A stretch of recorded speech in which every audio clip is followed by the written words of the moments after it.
Welcome to a little bit different broadcast of Catching Up with Jacob. Our good friend Marco Quintana is not with us today. I will be sitting in his seat, which is a huge seat to fill. Just want to welcome our guests, of course, starting with Jacob Prash, coming from New York. Blessings in Jesus from New York City. We also have, of course, David Lister from the East Coast as well.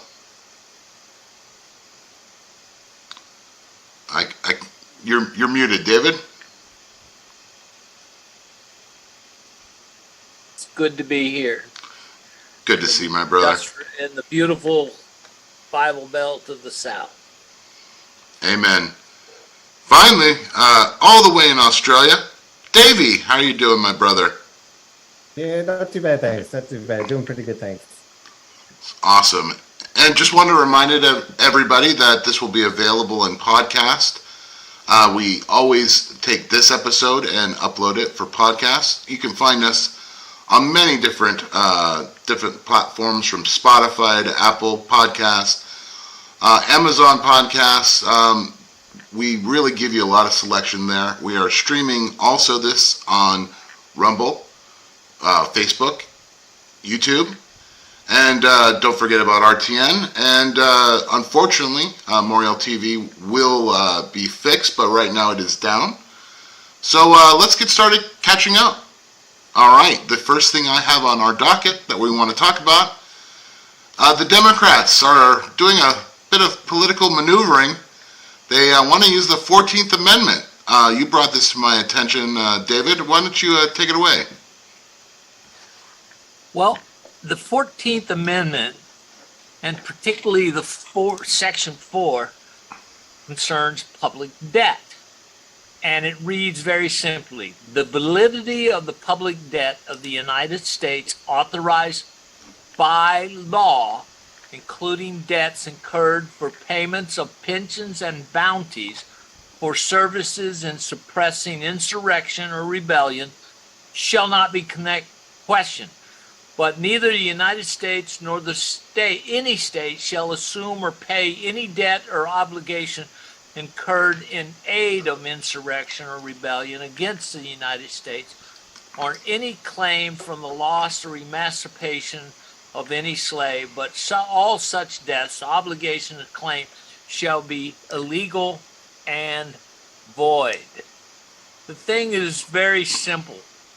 The Democrats are trying to use that section of our Constitution, the 14th Amendment, which also made sure that slaves that had been emancipated and were freed, while they can vote, they now are American citizens.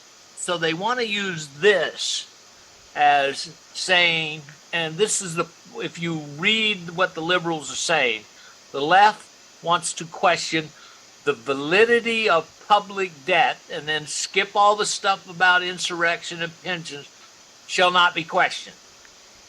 And so this was basically just saying any debts that were incurred from a slave being free, you can't sue the state. You can't sue the United States to get these claims, or if any of the states that were in rebellion against the United States, they can't claim anything. But now what the Democrats are trying to do is go around that section that says public debt authorized by law. There's only one body that makes laws, and that's the Congress. And they want to move them away from this public debt, which they have to set and which they make the budgets with, and so that the president can just make whatever debt he wants. He can runs up the bills and fund everything, which would bankrupt America. So all this goes back to to Bill Clinton when he started saying, what does is mean? Just like any lawyer, they question everything. Obama tried to do it. Clinton tried to do it. Now Biden is considering doing it. But here's the danger. If he does invoke a raising of the debt, immediately there's going to be an injunction and lawsuit, and then we could pass the time of paying our debts, and it would cause us to default on our debts, which would hurt the people of the United States and the whole nation as a whole. But this is one of the reasons why Jesus said all lawyers go to hell. Although the lawyers he was speaking about are those that question the scriptures and twist them. But here you see lawyers trying to twist something, because the very clear statement is authorized by law, not by the President of the United States. So let's hope they don't try this. It will hurt America. So the Democrats don't want checks and balances on executive power? It's always better to rule by, whoever. We've been investing so much power in the office of the presidency and not taking it back. But now that's haunting us when we're seeing so much of what the executive branch is doing by not enforcing laws or even allowing the executive branch to the laws of the FBI, the Secret Service, the IRS to run rampant over citizens. It's crazy. Absolutely. Moving on to the next topic, I wanted to talk about AOC. She is basically calling on the Republicans to support the Democrat bill on the budget to go along with your topic, and that she's claiming that Kevin McCarthy does not have the votes to get his bill passed. Therefore, why do they want to be on the losing side of history? Ocasio-Cortez, always my favorite politician. Any comments on that, guys? Ocasio. Well, suppose you have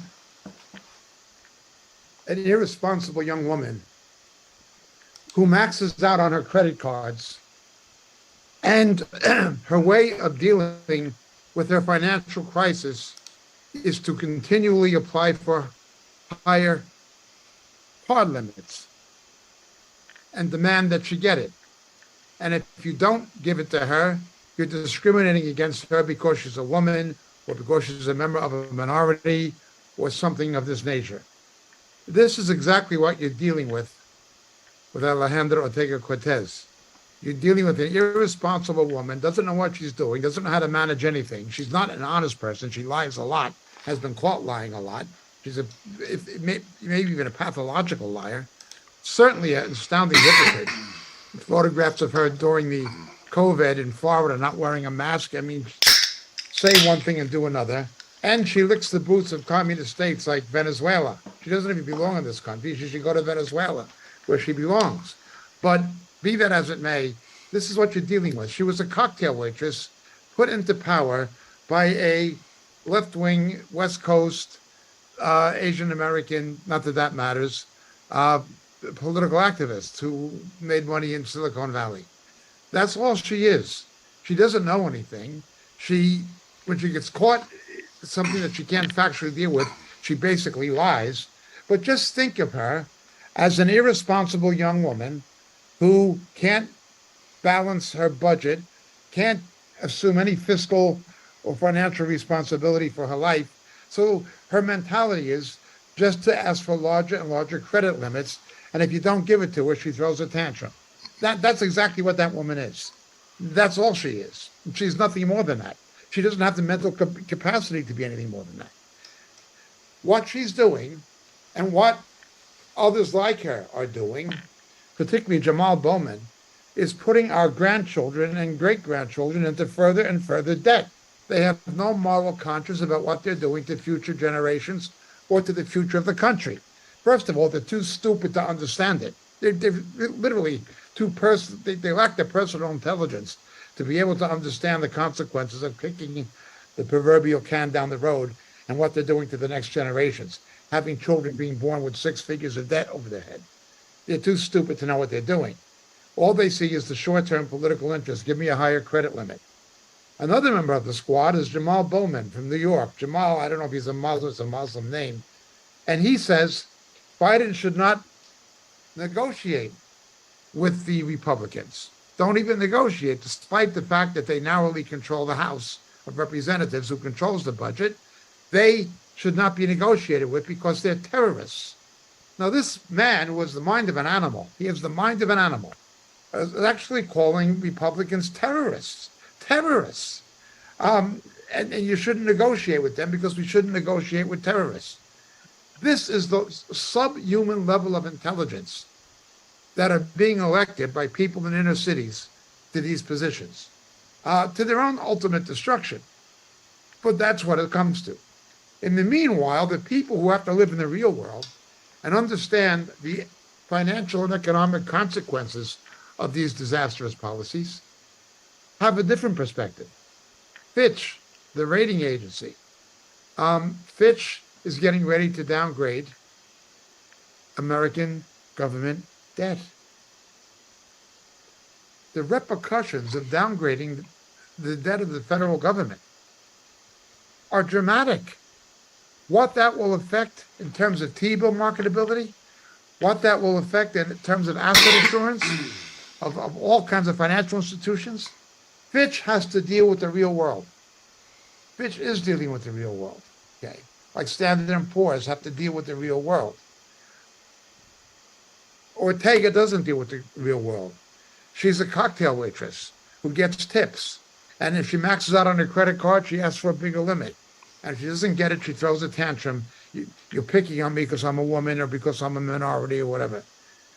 So you've got the people who live in the real world, and you've got these other people who are too stupid to even understand the situation, including Jamal Bowman, including Alejandro Ortega-Cortez. They're really, really that ignorant. 6 out of 10 Americans believe that the budget needs to be cut. Yeah. If there's one common sense thing to do, it's that. I'm not talking about defense budget, or I'm not talking about essential services. But I mean a lot of the rubbish we're wasting money on, like the Department of Education that does nothing to advance the cause of education, or a lot of other ridiculous things that shouldn't even exist. That's what needs to be done. 6 out of 10 people say cut government spending. But the Democrats don't care what the people say because there's nothing democratic about a Democrat. So you're dealing with a combination of rank stupidity, short-term political gain, and a bankrupt ideology, but they're too ignorant to know that's what it is. Meanwhile, the real world is the real world. And you're going to see the rating agencies devalue federal debt. United States government debt will be devalued. Yep. That will have further repercussions for the dollar as the global reserve currency in the present climate, as well as a lot of other ramifications. But again, you're dealing with stupid people who are too stupid to know any better. James, if I could add one thing, the Democrats are actually struggling passing judicial nominations because Mr. Manchin from West Virginia is upset over the lies that Biden told him over his whip inflation legislation. And also, he did not like that coal is being put down and they're regulating these coal-fired plants. So it's going to hurt West Virginia. So 2 judicial nominations have pulled out their nominations. And so Biden is not getting his people put in. So there's a division within the Democratic Party as opposed to the Republican Party.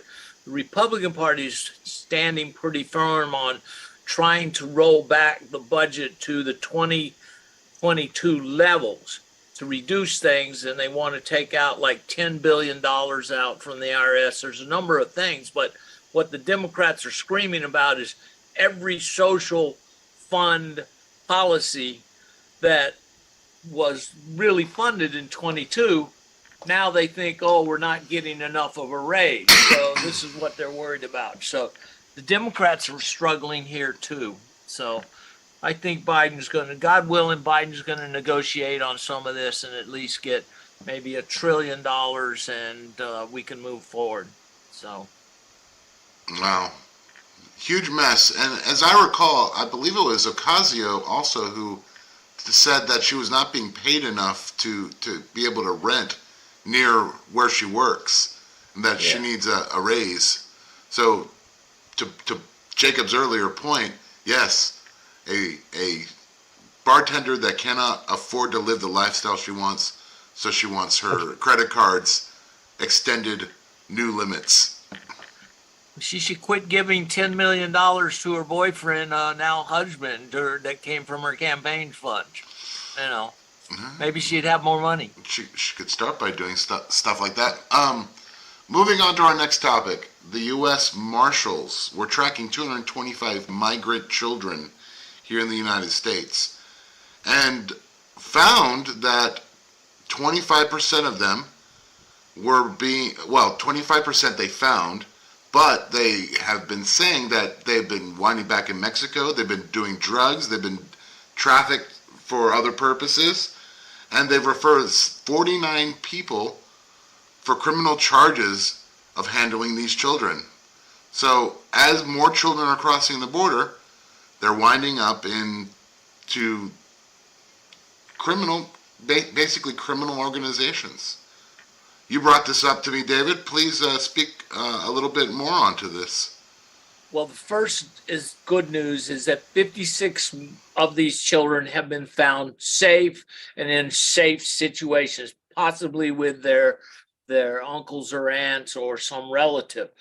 What most people don't know is that Biden has stopped the DNA checks at the border for people claiming children. So we're finding, as the two ladies in Congress exposed, is that people could come up, claim a child, the government turns them over. They said, oh, we're Uncle Ernie. And they found people, children, as many as 30 children being given to one man or one person. And these children are disappearing, and the marshals are out looking for them. They have a program called We Will Find You. So this is just one operation that took 10 weeks to find 225 children, and we have thousands upon thousands that are missing with no help from the Biden administration on this. But they hope to recover as many as 3,000 children. So there's a long way to go. So please pray for these children. This is wretchedness and horrible what has happened to them. Democrats scream about how they love children and how Republicans don't care about them, but when push comes to shove, they don't care about these children being trafficked, unfortunately. That's right. That's right. Neither do they care about the children being poisoned on a massive scale with fentanyl, particularly among minority communities. Yes. Yeah.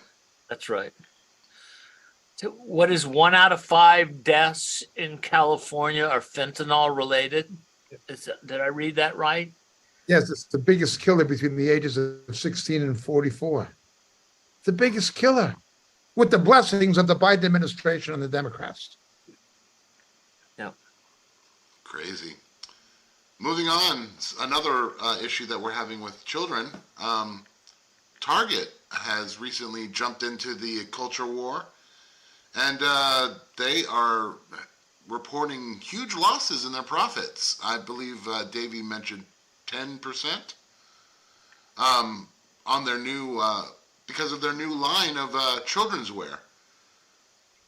Jacob, can you talk a little bit about the economics of Target and wanting to basically, show Pride Month with your children?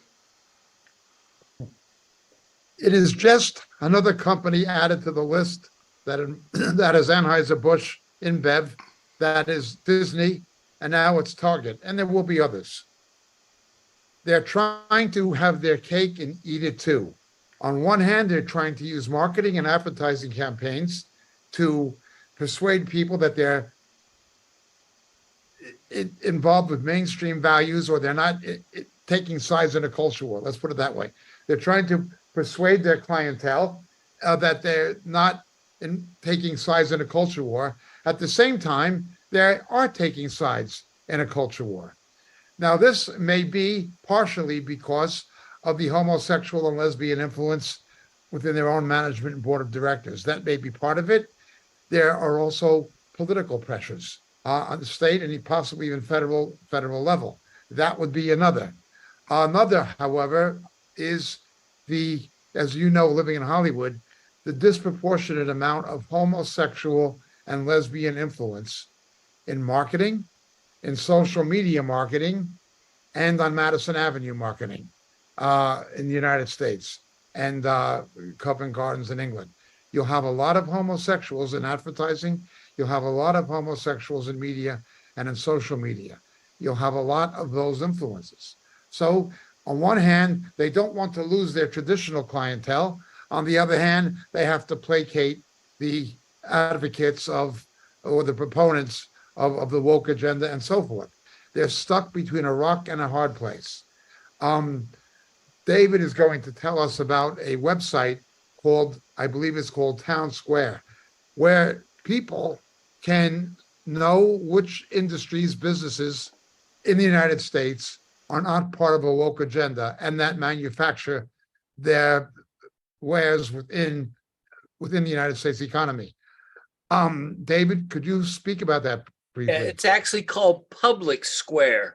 You can Public Square, download my the apologies. app. It's free on on Apple and Google, etc., other places. So if you want to support American companies that haven't gone and supported the gay agenda, then check out Public Square. So they're doing really well so far. Now, also, I'd like to add to this is that Budweiser is sponsoring gay pride parades throughout this month. They didn't lose enough money, 157 billion. So now they're going back and continuing their support.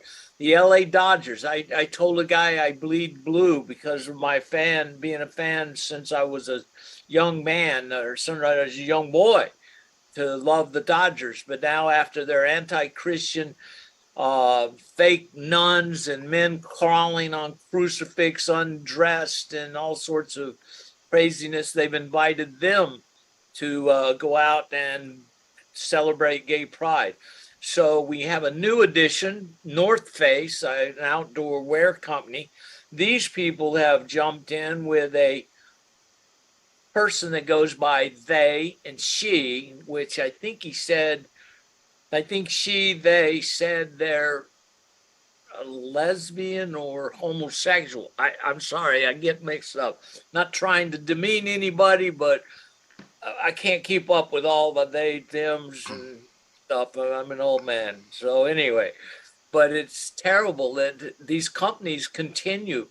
Target is stock down another 1.5%, probably down 10 billion as of this point. But if people keep it up, because Target is moving their displays of swimwear that have mild tuck for boys and other such things to the back of the stores in the southern states and reducing the size of it.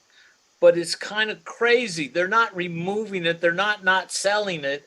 They're just wanting to kind of hide it in plain sight. And so people need to put a stop to this by not spending your money with them. There's other places you can spend your money on that support American products and non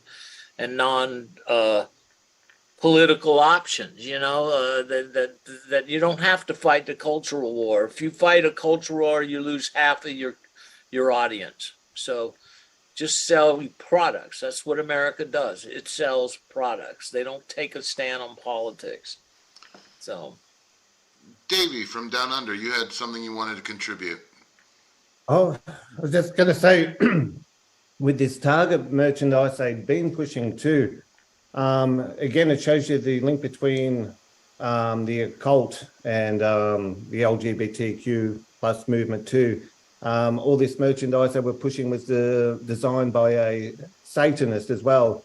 And also just shows you again the violent nature of a lot of it.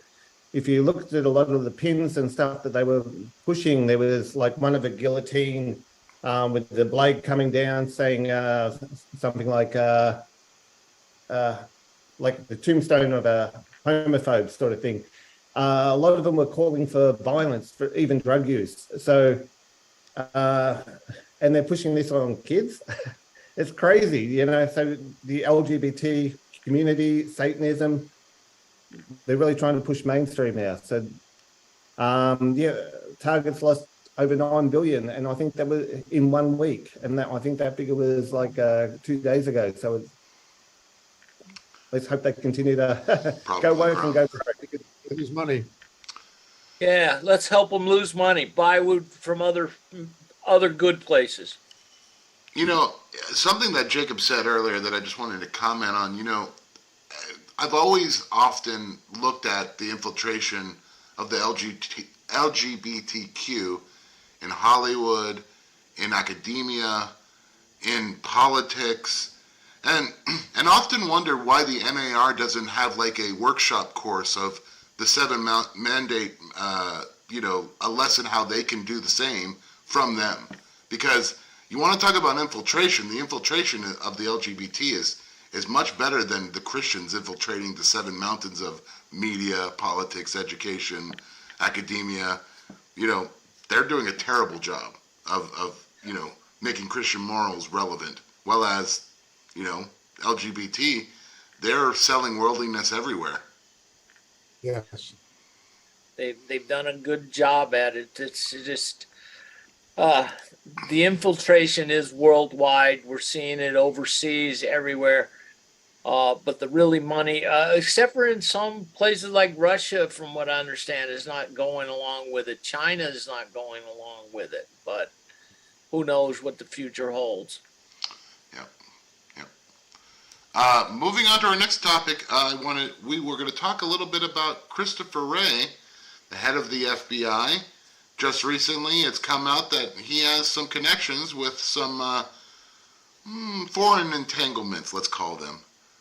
I believe it was it Jacob that brought this to the light? So Jacob, could you comment a little bit more on that? Yes. Why is the media ignoring it as usual? Why is there not some kind of an uproar? We have seen the FBI and the Justice Department corrupt under the leadership of Garland and of people like Wray in the FBI, knowingly, visibly, conspicuously engaged in political corruption. Knowing the Steele dossier was a forgery paid for by the Clinton administration, obtaining FISA warrants on that basis. Where are the indictments of the FBI leadership? But now you find a real connection with foreign intelligence interests, with the CC, well, certainly with the CCP, if not Chinese intelligence. When the FBI conducted the arrests of these so-called CCP police stations in the United States with George Weong, that was the name that they gave, there were 8 or 9 accomplices. Why is it that Wray wanted them released without bail? What's going to stop them from just escaping back to China? There'll be no possibility of even bringing prosecutions against these foreign agents. But no problem for the FBI, no problem for Wray, and no problem for the mainstream media in all but ignoring it. So in other words, where you have something completely bogus propagated by unprincipled liars like Adam Schiff and Jerry Nadler and the FBI. Something completely phony. But where you have something serious involving them, just as with Hunter Biden's connections with the CCP, they ignore it. A totally corrupt justice system that does not represent justice but injustice. That's what we've got. And the media, the press, are supposed to be the safeguards, the safeguards. They're supposed to be the public watchmen protecting the public interest, providing scrutiny of the government, unmasking corruption, and they're not doing it. In fact, they seem to be, well, they are complicit in it. Again, we have the illusion of democracy. Democracy is further gone than most people realize. You can see how far it's gone in Victoria, Australia, or in Canada under Trudeau. There are certain places where you know that these countries are no longer really democratic. But the United States is not that much better. They're doing the same kinds of things. The Constitution and the Bill of Rights tend to inhibit the degree to which they do it or get away with it, but it still goes on. It's the same game. Yes, it's unfortunate, but I wonder, does Christopher know the same people that say our congressman who was having an affair with the Chinese spy? Yes, sure. Swalwell? Do they Yes, run in the sure. same social circles? I have to wonder. Yeah, but again, you've got people who will still vote for Swalwell. Yes. Yes, You've got people who will still vote for Schiff. Senator someday, most likely. God forbid. It doesn't look good. He's standing on a picket line with all the other writers, and letting people know that we have to support the unions of the writers in Hollywood. I think Well, the I don't like producers are- AI. I don't like AI, but sometimes evils can achieve good things. And if Hollywood liberals are being made penniless and thrown out of their jobs, I think that's a good thing. I don't like, I have this, I share all the fears of AI everyone else does, right up to Revelation chapter 13.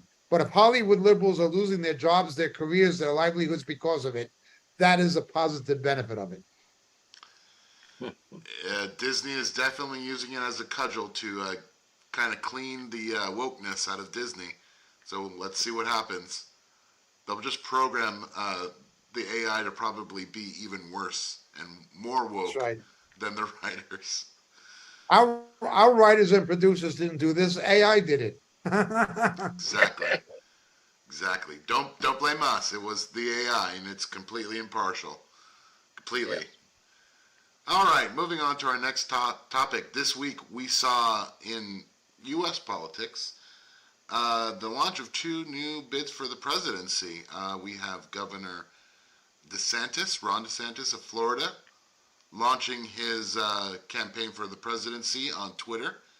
We'll talk about that. But also Tim Scott launching his bid for the presidency. And let's go back to DeSantis first, and let's talk about that. Because there is a little bit of controversy about his launch on Twitter. Whoever wants to take it away. Well, it's being attributed to multiple things. The lieutenant governor of Florida said so many people were trying to access it, it caused the system to crash. Well, that could be one explanation. Others are saying it was sabotage by Silicon Valley. That could be another explanation. We don't know what it is, but we do know that systems are rigged. This is for sure. I don't know about what caused the technical complications in his launch. I just know about what he said in his speech concerning his launch. And although I don't have any indication he's a believer or anything of this nature, I did agree with the things he said. I did, at least in principle, agree with the things he said. And I personally trust him more than I trust Donald Trump at this point, following the gala at Mar-a-Lago and the disaster that Trump and McConnell made of the midterm elections, I have more confidence in Mr. DeSantis, who really did have a red wave. Absolutely. And, David, Tim Scott, do you have any insight on what a presidency under him would be if he were to somehow miraculously beat down? When, I got a couple of things. When Tim Scott first came out, I liked him. I listened to him. I listened to his message. I checked him out. He seemed all good. I even supported him financially. But what happened is during this last election term, he supported Ms. McCluskey as senator. Murkowski, sorry, thank you. Murkowski in Alaska, which had been manipulated into a jungle primary, and she won in a runoff against a good conservative woman. And he endorsed McCluskey, and I will not be endorsing him anymore. That shows me he's a rhino and supporting another rhino that voted for abortion. So I don't trust him anymore. I agree with David. I liked him very much at first, very much. But he's demonstrated himself to be a rhino who can't be trusted. Additionally, I think politically, when I see someone like him coming in as a kind of dark horse candidate out of nowhere, unexpected announcement, that tells me two things. One, he may actually be running to be vice president to get on a ticket. Or the second is he's setting himself up for a future presidential election, not in 24, but in 28. Those are the kind of things that are usually driving the candidacy of people who spring up and enter a race, throw their hat in the proverbial ring as he did. Yeah. Absolutely. Yeah, he could be also looking for furthering his career as a department head, a cabinet head, things like this, that spring term that can spring him down the road a little further, so very possible. All right. We talked a little bit about General Miley and how he wanted to specifically, he's stepping down from the Joint Chiefs, and he wanted C.Q. Brown Jr., who is an Air Force general, to replace him. Is this a case of like wanting like? Is this a person that is trying to set up his heir because he wants to make sure that in posterity he's looked at better? Comment a little bit about C.Q. Brown Jr. and what you guys know. If Biden is looking to appoint him to succeed Miley, and if Miley is recommending him, that tells you they are cut from the same piece of cloth. Instead of having a Pentagon bent on national defense, it's pushing everything from climate change to woke agendas instead. This is how sick and perverted the military has become. Enlistments are down as a result. Morale is extremely low as a result of the policies of the Biden administration and Miley. Now, if Miley, who one of the mistakes Donald Trump made was not firing him, if Miley actually made those telephone calls to the communist Chinese behind the back of Donald Trump when Donald Trump was still commander-in-chief, Miley should have been court-martialed. He should have been court-martialed, and if proven guilty, he'd die in Leavenworth. He should die in Leavenworth. He's a terrible, he's a disgusting human being, but he's an absolute disgrace to the military heritage of America. He's a foul, cheap politician dressed in a general's uniform. That's what he is. That's all he is. Something else I would say concerning C.Q. Brown.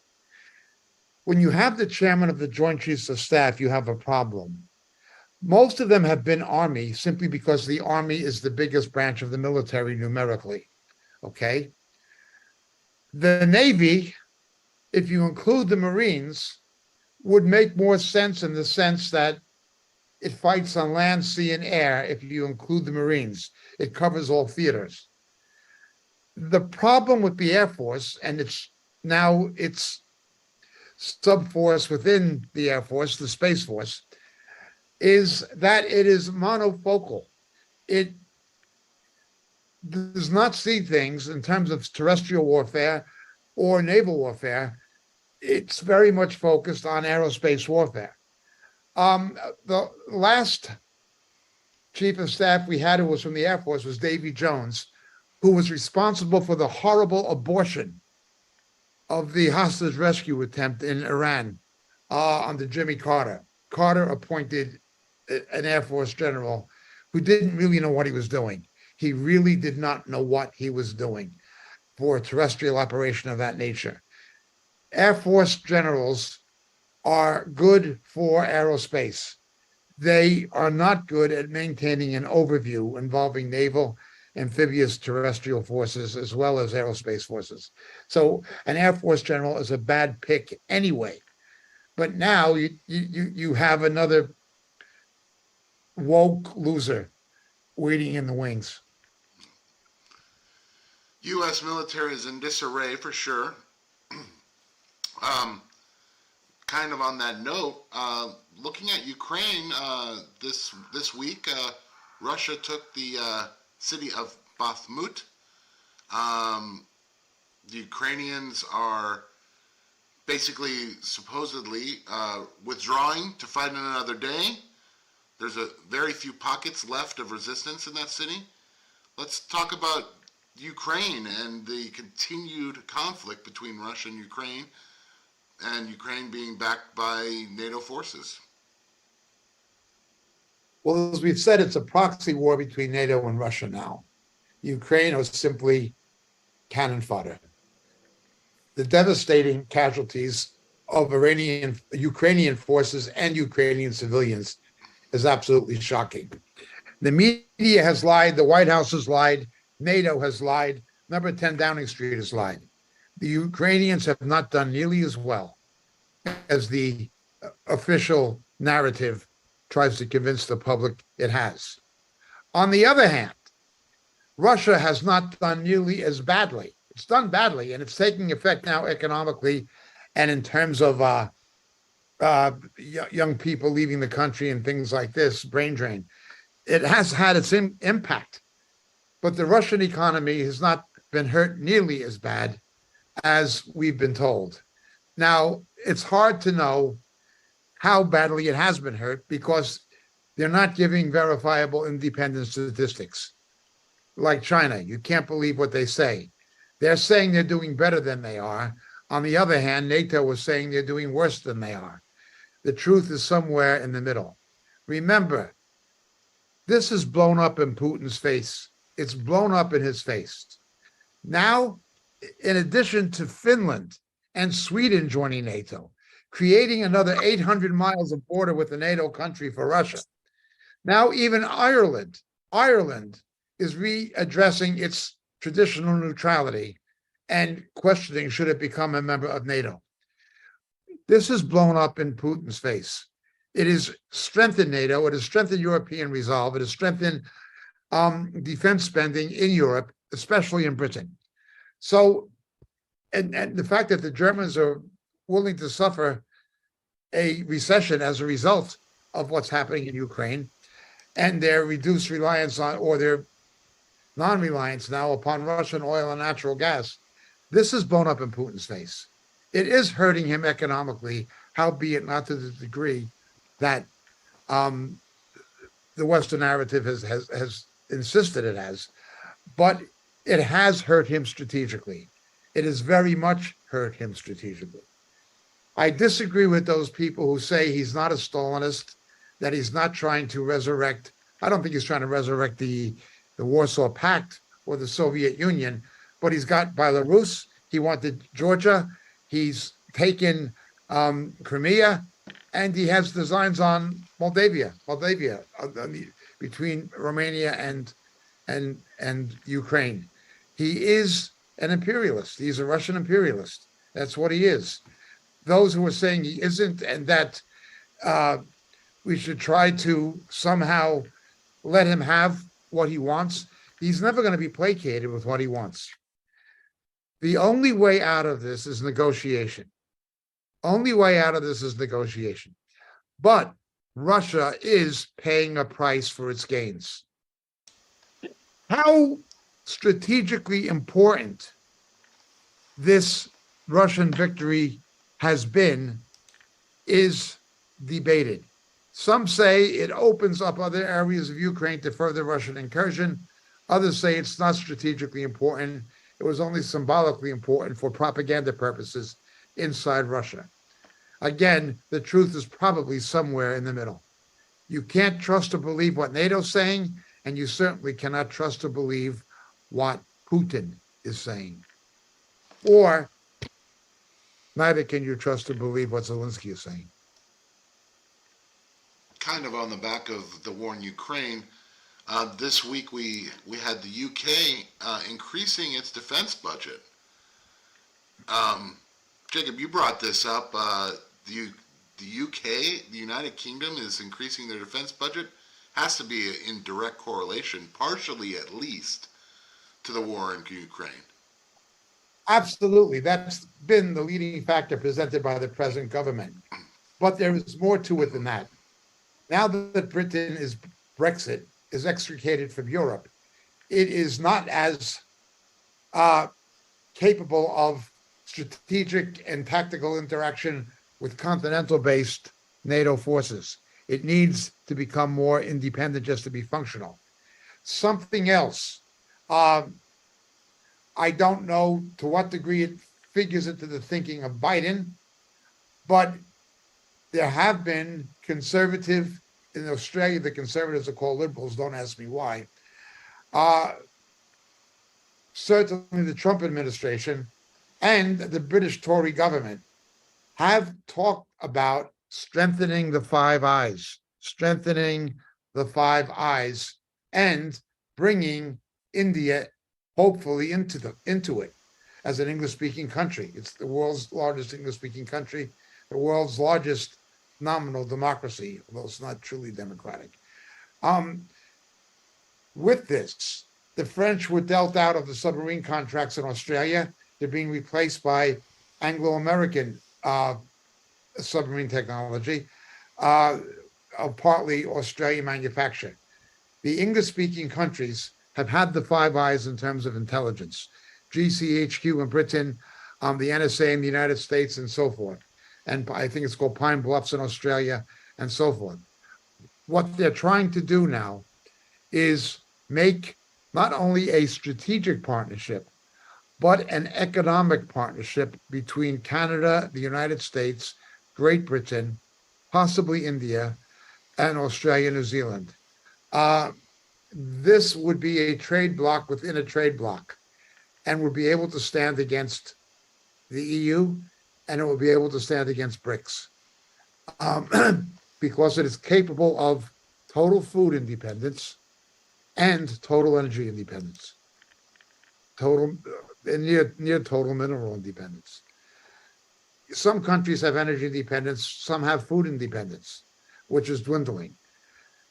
If you had an Anglosphere, this kind of an Anglosphere, and we've seen it strategically already, going back to the Second World War and the First World War. But if it became economic, nobody else could really dictate to it. Grain production in the steppes of Russia and Ukraine have obviously decreased because of the war. The American and Canadian Great Plains, it's the breadbasket of the world now. Well, it always was, but now it's an even bigger breadbasket of the world. China is not food independent. Between the United States, Canada, and Australia, you have humongous mineral independence, and you would have energy independence. Biden is not as committed to it as Trump was, but at least Trump thinks about it, was thinking about it, and so is Nigel Farage, and so is the British government. So they want Britain to become the European flank of this new Anglosphere. Britain will have to build up its defense spending in that regard for those three reasons: Ukraine, post Brexit, operational capacity, and an Anglosphere. That's very interesting. I just have to wonder, Jacob. I mean, traditional enemies. Of course, we don't speak of this, but like Germany, if they see the UK building up their defenses, would that maybe Yeah. cause an arms race in Europe? Not so much an arms race in terms of conflict, because they're all NATO members for the time being, but certainly an arms race in terms of marketing military hardware and weapons to third country purchases. Mm, got it. Yeah. This is a big deal, and this is a very big deal in India right now. India was getting 85% of its weapons from Russia. Now it's only getting about 55%. It's buying more from Britain and more from the United States. So when you see the British defense budget increasing, remember, it's not just about Britain or about NATO or even about the Anglosphere. It's about the British arms market and British arms exports.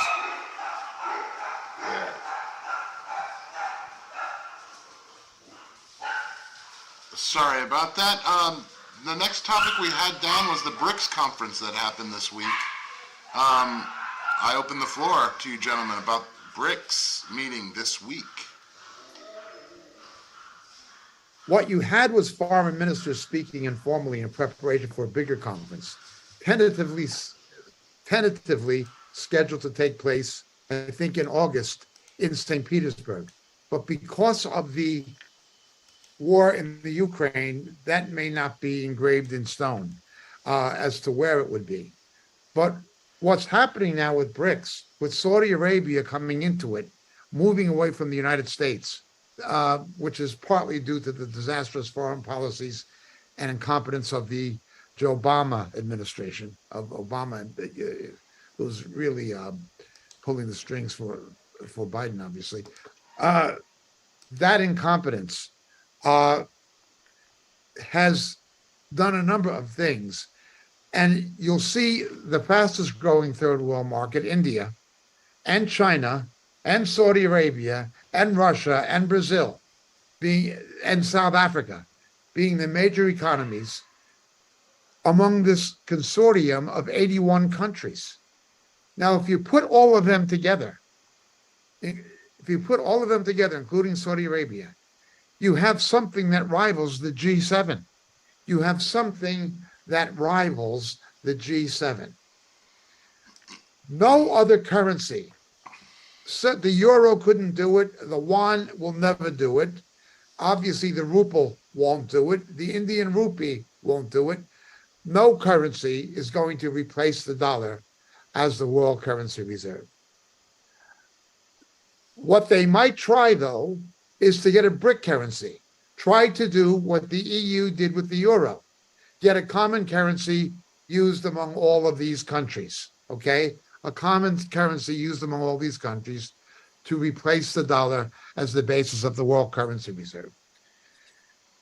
The most, and obviously Bitcoins are never going to be the world currency reserve. The most logical response to this, howbeit not preferred, but the most logical response, would be something I've been saying for 35 years.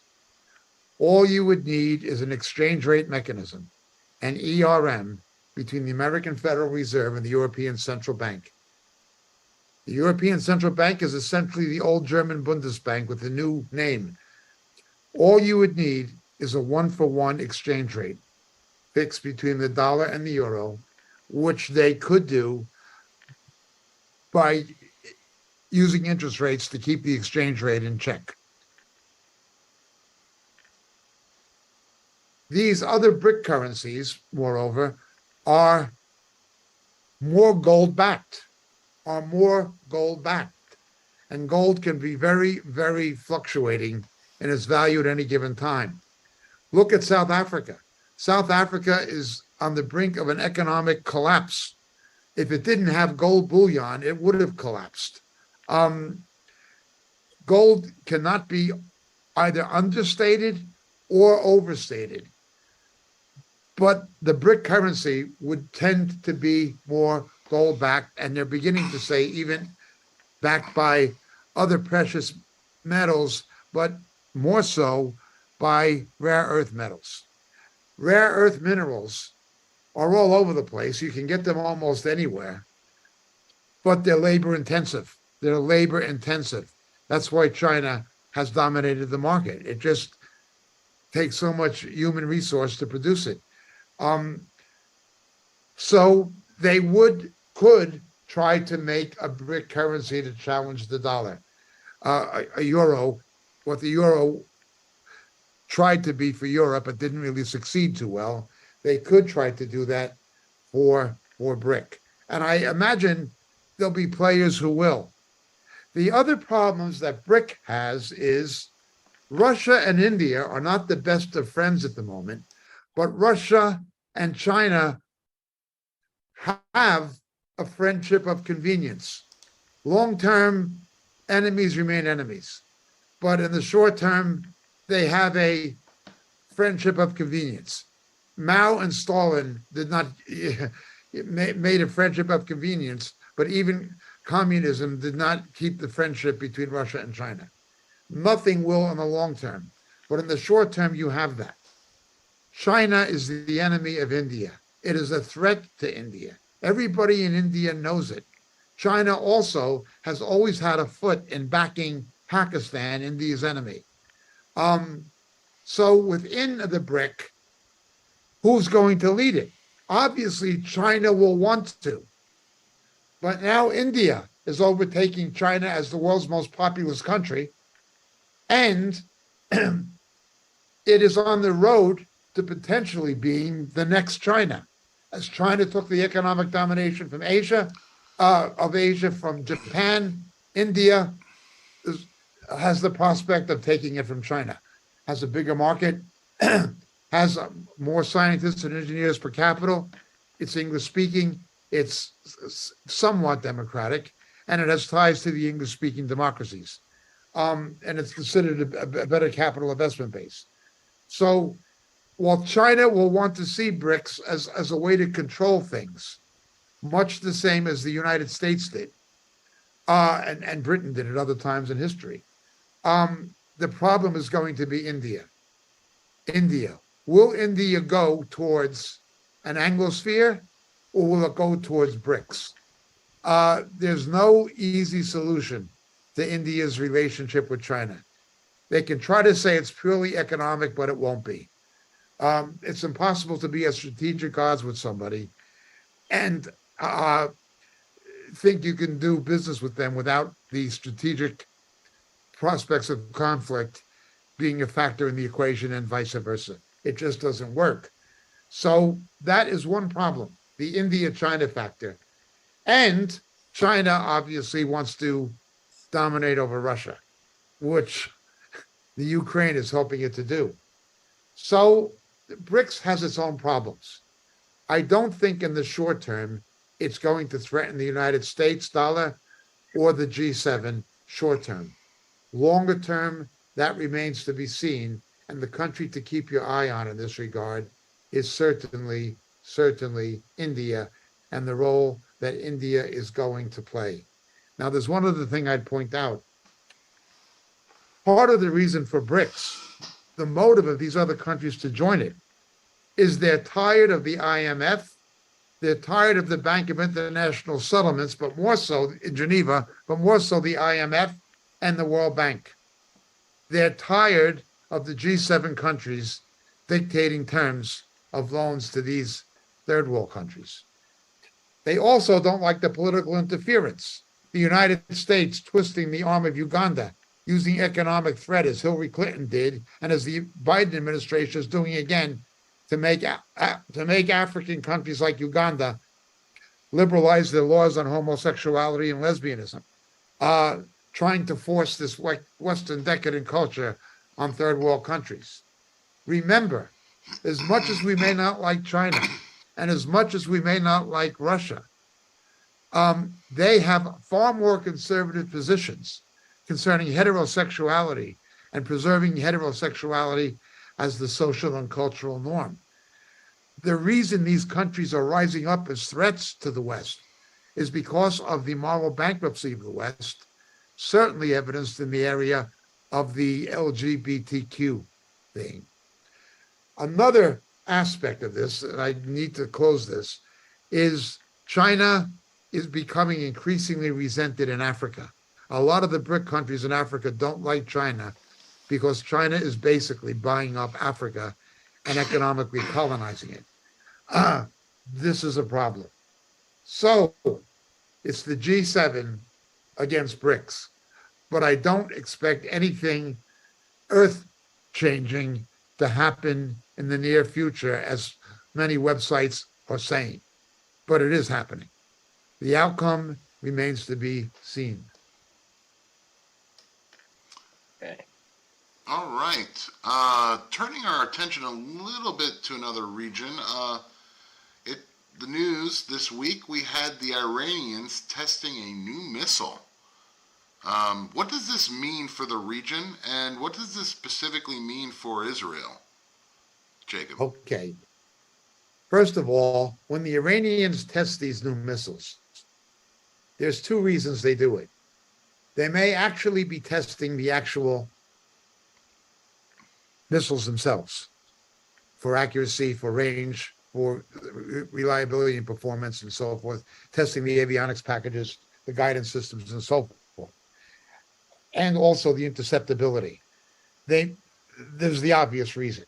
But the other is, it is a show, a display, not for external consumption, but for internal consumption. They want the people to believe that Iran is an emerging power, which, thanks to Barack Obama, it is. Thanks to the treason and the betrayal of the Obama administration and of John Kerry and of Joe Biden and Hillary Clinton, it is. The question is to what degree. Now, notice this.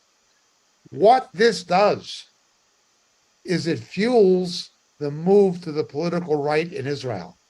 The ramification in Israel is it moves people away from a left-wing voting predisposition towards a right-wing voting predisposition. They want a hawk, somebody who's stronger on defense. The next thing you saw this same week is the United States putting on display the GBU 57A/B MOP, Massive Ordnance Penetrator. These can take out the underground Nantes tunnel systems in Iran. And there are new weapons that are being tested in the United States that use penetration blades. B-2s can already launch the MOPs, and they can be based in San Diego Garcia, near Iran in itself. So when Iran puts on a show like this, or conducts these tests, the Americans respond. And that's what they've been doing. The other factor in this equation is the stupidity of the Obama administration in allowing China to broker a rapprochement between Iran and Saudi Arabia. Saudi Arabia is less likely to be supportive of any attack on Iran, at least for the time being. We can thank the incompetence and stupidity of Obama, Harris, Blinken, and Austin, and Jake Sullivan for this, but we know that Susan Rice and Barack Obama were really on back of it. You're dealing with gross incompetence and betrayal of the national interest. So without having Saudi Arabia as a strategic platform adjacent to Iran, and having moved out of Afghanistan, you no longer have a platform that is easily utilizable to launch any kind of an attack or counterattack on Iran. The only way out of this is the use of long-range strategic weapons, the B-2. They're based in Missouri. They can be redeployed to Diego Garcia, for instance. And it may also be a factor in why the Biden administration is opening new American bases in Iraq. Remember, Obama unilaterally pulled out of Iraq.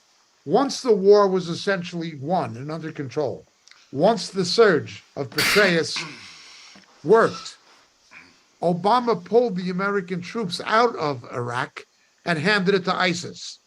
And then, being the idiot and the liar he is, he said that ISIS is a JV team. It's nothing serious. 1 to 2 weeks later, they're setting off bombs on subways in Brussels and Germany and all over Europe and threatening the United States. Again, you have the combination of incompetence and dishonesty of Barack Obama personally, but his administration, which at that time included, of course, Biden. So they've got to be able to get places in place that border Iran. Pakistan is out now. Afghanistan is out now. Carriers have their function, but they can only go so far. The small Gulf states have American bases, but there can be political restrictions on how much they can be used, such as in Kuwait, possibly Bahrain, and Qatar, which you can't trust as far as you can spit. They're also in bed with the Iranians because of the natural gas deposits that fields that they share under the Persian Gulf with Iran. So you've got a question here. How can you do it? If Iran became that much of a threat, the only way it could be done is the United States using B-2s and these MOP bombs and possibly the new blade bombs. If they're, we don't know, it's a secret how far the development is, acting in concert with the Israelis. That would be the only thing that would work. And it could work. But that's it. Recently, it's come up that a lot of academics in the world are really pushing this idea of post-Zionism, which is, of course, they believe that the formation of Israel was the main goal of Zionism, and therefore, since in 1948 you had the formation of Israel, that largely Zionism should go away, because, you know, we've accomplished, mission accomplished, just like George Bush on the carrier in the first Iraq War. Zionism should go the way of, the donkey, the history. Talk to me a little bit about the rising post-Zionism that's going on in the world, especially in amongst the diasporic Jews in the world. It's going on among diasporic Jews in the academic world, but it's particularly going on in Israel among academics. What are they saying? With the collapse of the Soviet Union and the immigration of Jews from the former Soviet Union into Israel, and with the high birth rate of Orthodox Jews, Israel's Jewish population has gone to 7 million. 7 million. In a country smaller than Delaware. Also, you've got 1.6, 1.7 million Arabs, plus some Druzes and others. Most of the Arabs are Muslims, some of the Arabs are Christian, and some of those are pro-Zionist, as are the Druzes, and you have also some pro-Zionist Muslims, such as Bedouins and the Circassians. But you've got a Jewish population of 7 million and growing. And the Orthodox, ultra-Orthodox particularly, have a high birth rate. Israel has built up its infrastructure considerably in the last 12 to 15 years. The rail system is much bigger and more efficient than it ever was. The highway system is better and bigger than it ever was, but it's still congested. Israel has become a crowded country. You can push somewhat into the Negev, except that a lot of the Negev is necessary for military maneuvers. It's not a big country. And where do you have brigade size military maneuvers? Where do you have maneuvers where you have 1,000 to 2,000 tanks in some cases? The Negev is the only place you can really do it on any kind of a scale. And similarly, the simulated dogfights and air combat training for Israeli jet fighters is mostly done over the Negev.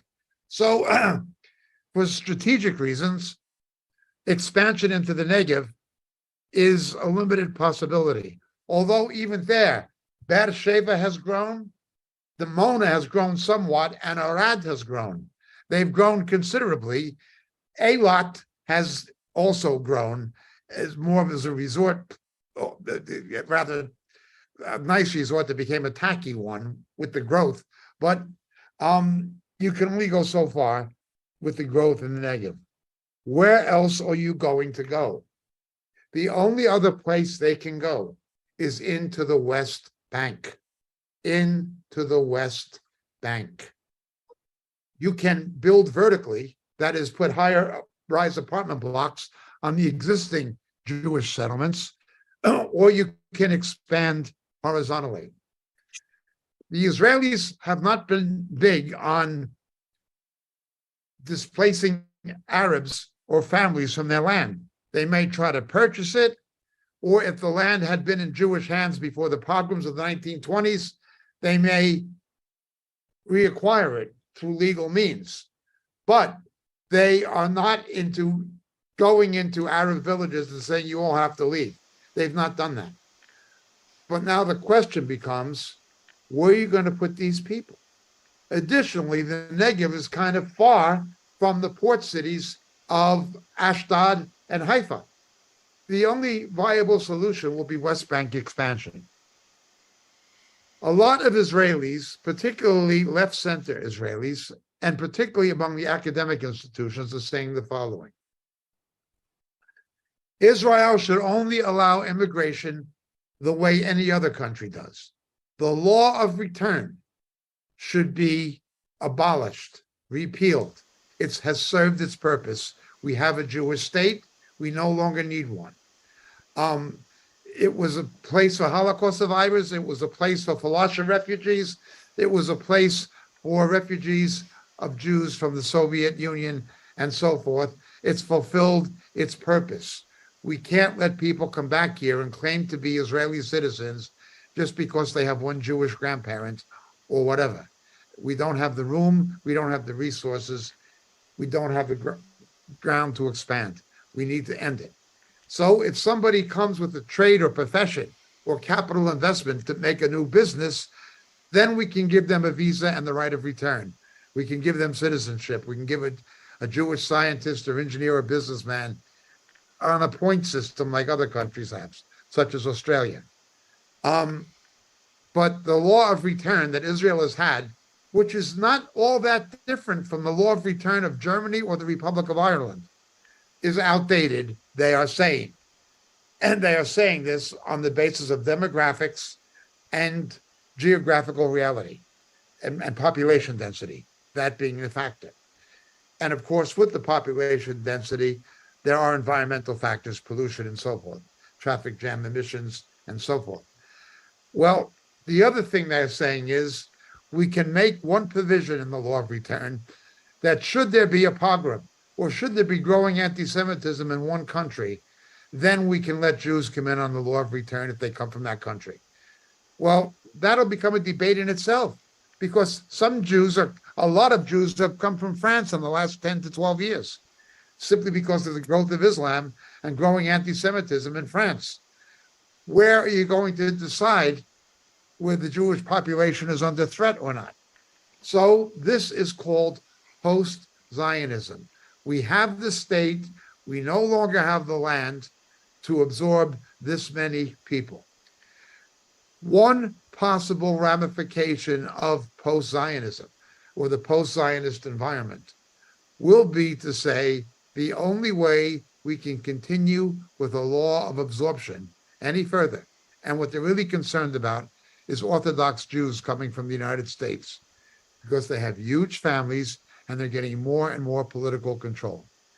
The only way is to expand into the West Bank, where many religious Zionists want to live, which is ironical given the fact that the rabbis initially opposed Zionism.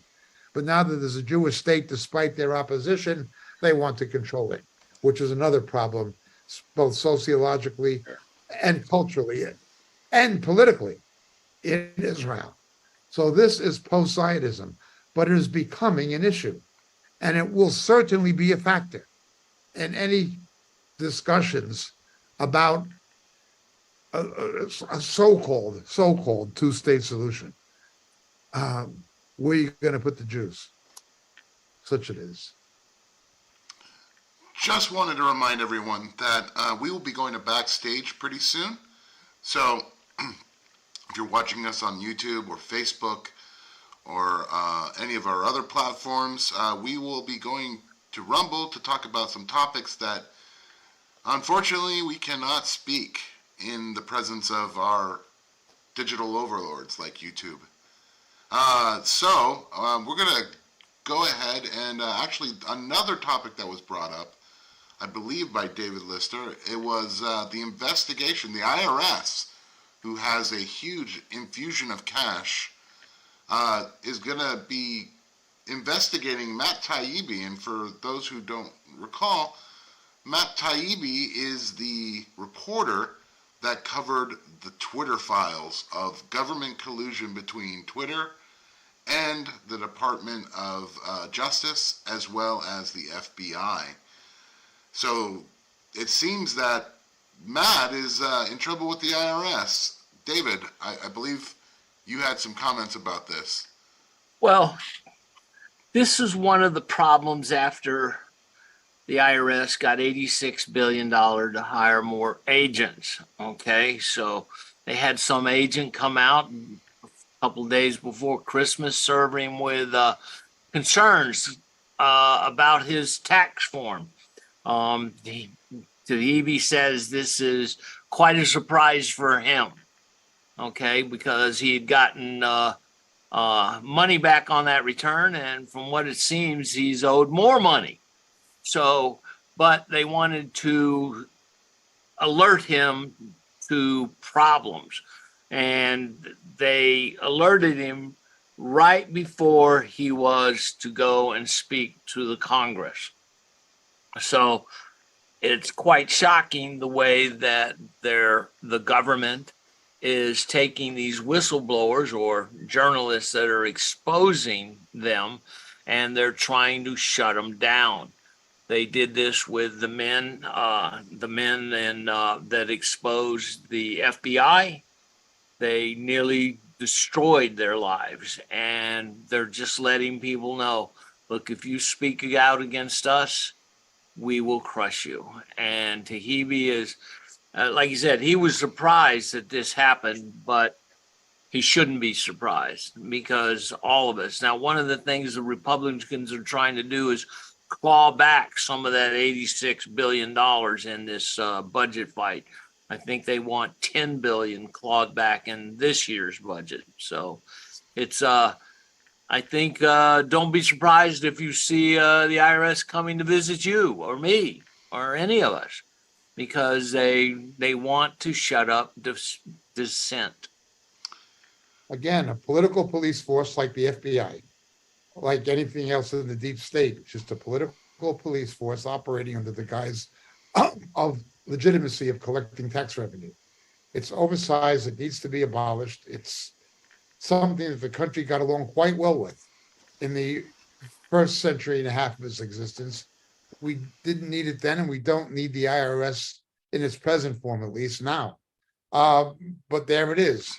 And it's not there only, or maybe not even necessarily primarily, as a tax collecting agency of government. But again, it's a political police force. We saw this with a woman who should die in prison, Lois Lerner. She was giving tax-deductible 501(c)(3)s on behalf of the IRS only to left-wing political organizations. More conservative, pro-life organizations were not getting it. Now, this woman should die in jail. She pleaded the Fifth Amendment. She's as guilty as sin. I would love to see that woman in prison for the rest of her life. But she's not going to be because of the corruption of the government. She was IRS. This is not new. It's simply gotten worse, as David said, because of the increased funding given to the IRS, which it should not have. So pay your taxes, everybody. Render to Caesar what is Caesar's. And if I could bring up something else dealing with the IRS and with, if you wouldn't mind. Go for it, David, please. Okay. Well, we've had a wonderful ruling from the Supreme Court. It seems that they overrode the Environmental Protection Agency when it comes to the policies on water. This water policy, Obama wanted to control all water. That means if you had a little bitty pond that you dug on your own property, he wanted to regulate it. You had a little ditch that filled up with water twice a year in the rainy season, he wanted to regulate it.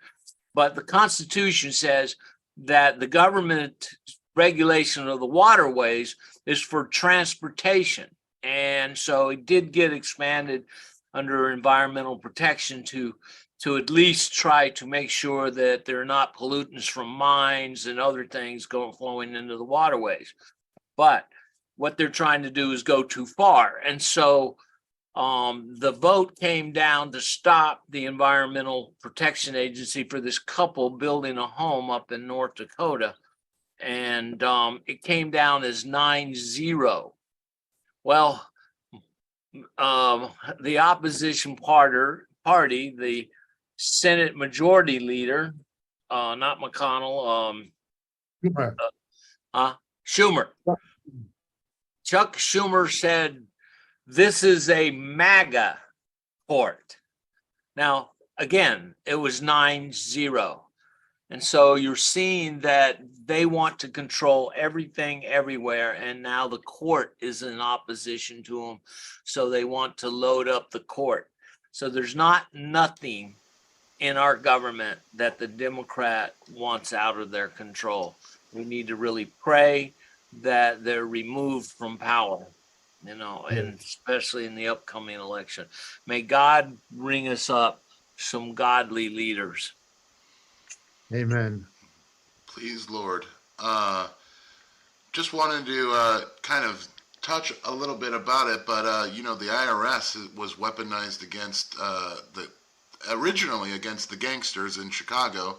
Alphonse Capone, of course, went to jail for evading his income tax. So if it can be weaponized against mobsters, just wait till it's weaponized against Christians, against conservatives, against anyone they deem as politically undesirable, which that seems to be the writing on the wall. Nixon weaponized it against his political opponents. Barack Obama weaponized it with Lerner and so forth. What's interesting, though, about Matt Taibbi is they didn't go after him because he owed any taxes. They went after him claiming they were afraid for 2 years that someone else had stolen his identity with no reason, no proof of it, no evidence ever given to him, and he didn't owe any taxes. Not only that, but the agents came to his house on a Saturday, Christmas Eve. Saturday, Christmas Eve, right after he spoke out. Wow. Yeah, it's a crazy world in which we live. Well, I want to thank everybody who has joined us for this part of the broadcast, catching up with Jacob. Thank you for our viewers on YouTube, on Facebook. We will now be heading to backstage, so if you really want to continue to hear about what we think about some topics that we can't show here, please migrate over to Rumble or go over to our channels on RTN, or also you can watch it continued on Vimeo. But for now, we bid you adieu, and we hope to see you soon.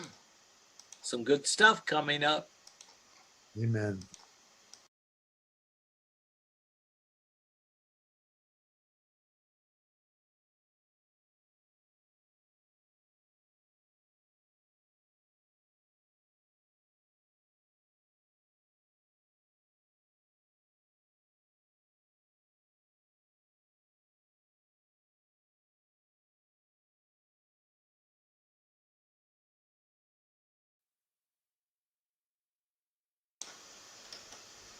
All right. All right. Welcome to Backstage, the portion of the show that we can talk about some of the topics that obviously we cannot talk about on Facebook or YouTube. So, to begin with, though, Davey is going to go over some of the questions that we've had accumulating for Jacob and for David. And Davey, take it away. Let's ask Jacob a few questions on the hot seat. Okay. Firstly, just my apologies to everyone on Rumble. For those who have submitted questions today, I've got your questions. We'll keep them for next week. We've still got quite a few hanging over from last week, and I think we'll even struggle to get through them today. So, yeah, first question. Do you promote stacking silver or gold and food as a secondary measure to these last days events? There's something to be said for sanctified common sense. I would not discourage people from doing that. I would simply say be led of the Lord in doing it. It is a common sense thing that we should have alternative resources. But remember, in what's coming according to the prophecies of Scripture, our only real security will be in the hand of the Lord.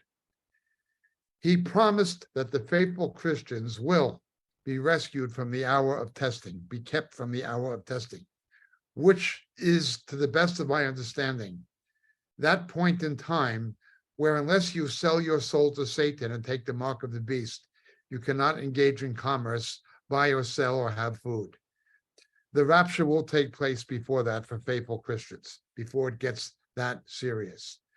Our security is in the hands of the Lord, and we do have that assurance that faithful Christians, like in the Christians in Philadelphia, will be kept from the hour of testing. But again, there's a lot to be said for sanctified common sense in terms of investment and emergency food provisions, etc. David, would you please add to this? Yeah, I think it should be part of anybody's, if you have the resources to put some gold and silver, and as you mentioned, food, other things, you never know when a crisis comes along. I've been buying gold and silver since I was a young boy. I'd go down to Tijuana and trade my lawnmower money of greenbacks for silver pesos, so it was 12 to 1 for $1. So those pesos had 60% silver in them. I always thought it was a good trade. So you can make money off of gold and silver, hold it for the right, buy for the right, sell for the right. But it, like Jacob said, it will only take us in a time of biblical prophecy so far. Okay, you should be able to use it if things get tough, but it will only take us so far. So if you have the funds and want to put some in, but I've always said as part of a balanced portfolio, maybe 10%, but then that's me. So if the Lord leads you with more, then do more. Okay. Next question. How do you see Sudan going forward geopolitically? Russia's naval base on the Sudan coast threatens the south end of the Suez Canal. Sudan has always been a strategically important area. It's the largest country geographically in Africa before it split. Unfortunately, the split, although it stopped the persecution of Christians in the south of the country, the Christians don't even get along with each other all that well in southern Sudan. Northern Sudan will sell a military base to anybody, as will Djibouti. You can have in Djibouti Chinese, American, French military facilities all at the same time. Qatar is similarly. Uzbekistan was similar. They had American and Russian bases at the same time during the early phases of the Afghan war. In poor countries, it's a source of revenue. In poor countries, it's a source of revenue. And when they lose those bases, it has an economic impact. While the wealthy politicians and the political class of the Philippines didn't really care, the closing of Clark Air Force Base and Subic Air Base, Subic Bay Naval Base in Philippines, had a very serious economic impact on the Filipino communities in those areas in terms of job loss, revenue loss, unemployment, very serious. So these bases are there because they're businesses. The Sudan government sees it as a business, not as a strategic partnership, I assure you. They're corrupt politicians that don't see things. They don't really think in those terms unless it affects them personally. There's no particular alliance with Russia. They'll give a base to China. They'll make a base with anybody. It's all based on the politics of money. Yeah, Clark, as you now know, is a civilian, a civilian air base there in Philippines, and Federal Express, UPS, all have planes there, and they built up that whole area. So it's come back that way. The reason America lost it when the volcano exploded, it put it 5 feet underneath a whole bunch of ash, but the Filipino people, when we wouldn't pay them $5 billion, dug it out themselves and employed people, and now they have the old barracks and everything as home for the poor.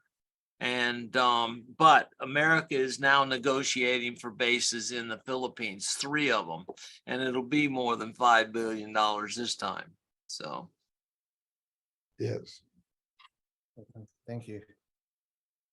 What are your thoughts on Iran securing a top position or top spot on the UN Human Rights Council? You've had the world's biggest terrorists on the UN Security Council. You've had the nations with the worst human rights records in the world on human rights councils. It just testifies to the ideological and moral bankruptcy of the United Nations, or as I call it, the United Nothing. I used to live right across the street from it. And every time I looked out the window, I wanted to spit. It's just a place of nothing but hypocrisy. And it serves no real purpose other than a format, for nations to talk to each other. But there are other formats. It has no purpose.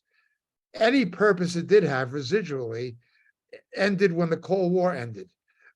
The fact that you have the ridiculous hypocrisy of half the UN Security Council resolutions being passed against Israel, who has the best human rights record in the Middle East, but they say nothing about what happens in Saudi Arabia or Iran, or not one resolution passed against China over Tiananmen Square. The United Nations is truly the United Nothing. Any liberal political voice or mainstream media voice telling you otherwise is either an idiot or a liar. Yep. Awesome. Thank you. Oh, were you going to add something, David? No, ready to move on. No worries. Awesome. Do you think the false prophet will come early, preparing the way for the Antichrist? Revelation tells us the diametric opposite. The Antichrist is already operational. Then he saw this other beast come out, and the Antichrist has already been assassinated when he makes the image. So the answer to that is no, it's the opposite of that. Yeah. Awesome. And how long do you have to resist the devil before he will flee from you? And can a demon hide in a person without them or anyone else knowing it's there? In an authentic case of demonic possession, there will be at some point a manifestation of the demon's presence. If it's real possession, I don't mean oppression, I mean serious demonic possession. It will be manifested at some point, and it won't take long, usually. As to the other question, can you repeat it, please? Oh, how long do you have to resist the devil before he will flee from you? Well, Satan had 3 goes at Jesus in the wilderness, didn't he? And then it says Satan departed from him to the appropriate time. He'll try, you defeat him, but he will come back. And he'll keep coming back until the return of Jesus. Because you resisted him, he'll come back again. It just means you won that battle. In the strength of the Lord, you've won that battle. But there'll be another battle. It's always going to be like that until the Lord gets back. Satan will be bound for 1,000 years, then he'll be thrown into the lake of fire. But between now and then, although you may resist him, he's going to be back. So it's not going to be the permanent victory is with the return of Christ. Amen. In the meantime, we have short-term victories.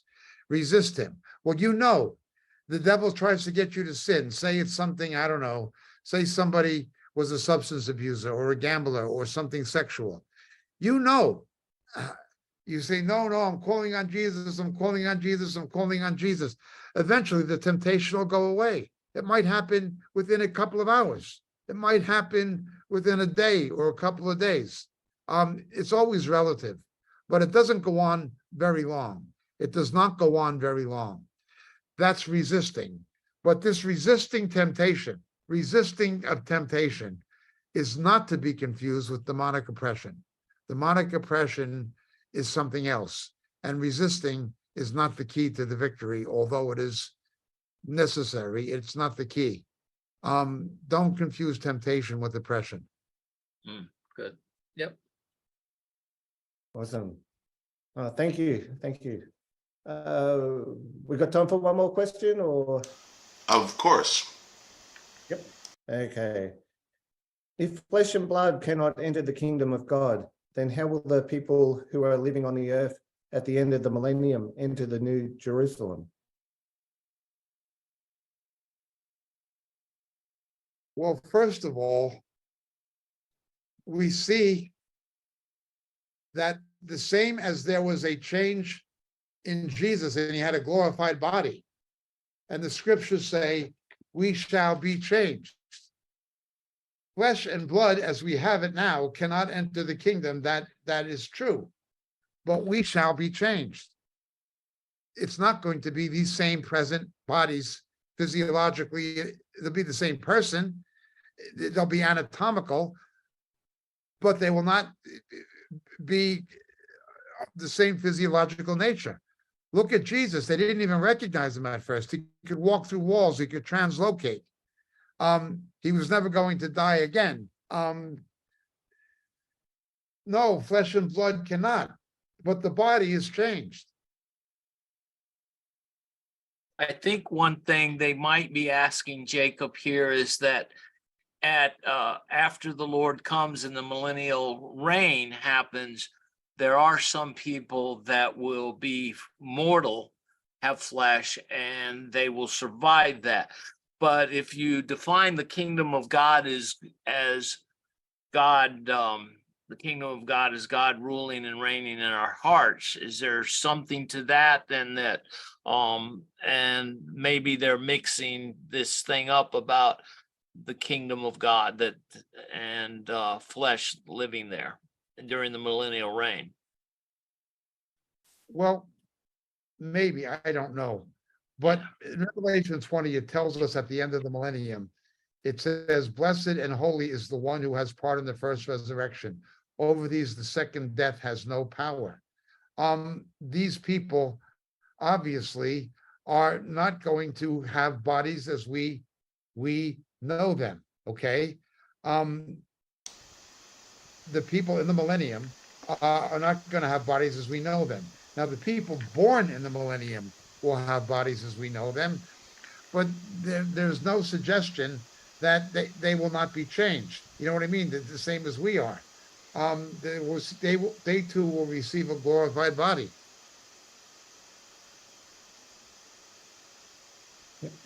Thank you. Thank you, Jacob. Thank you, David. Right. Thank you very much. And now we're going to go on to a few clips that I've prepared for us. So if you just give me a second to get these situated.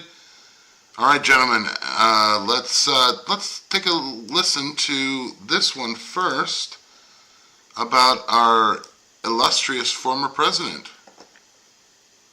Economic Forum has partnered with Barack Hussein Obama to activate a full-blown emergency government censorship executive order to regain control of the narrative in the run-up to the 2024 election. News the WEF is partnering with Obama to censor Americans raises all sorts of questions, including who is really running the US government, because it surely isn't Biden, who has spent most of the last few months getting lost on stage. That's when he's not playing with himself on stage. So it should come as no surprise that the WEF are penetrating the US through Obama, who boasted that he was serving his third term as president when Biden was elected.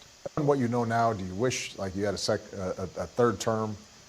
And I used to say, you know what, if I could make an arrangement where I had a stand-in, a front man or front woman, and they had an earpiece in, and I was just in my basement in my sweats, looking through the stuff, and then I could sort of deliver the lines, but somebody else was doing all the talking and ceremony. I'd be fine with that. Arrogance is the surest path to failure, and Obama has made a big mistake in partnering with the WEF to censor America. Before we dive in, subscribe to the channel if you haven't already, and join. All right, so let's start with that. David, partnering Barack Obama, partnering with the WEF to censor Americans.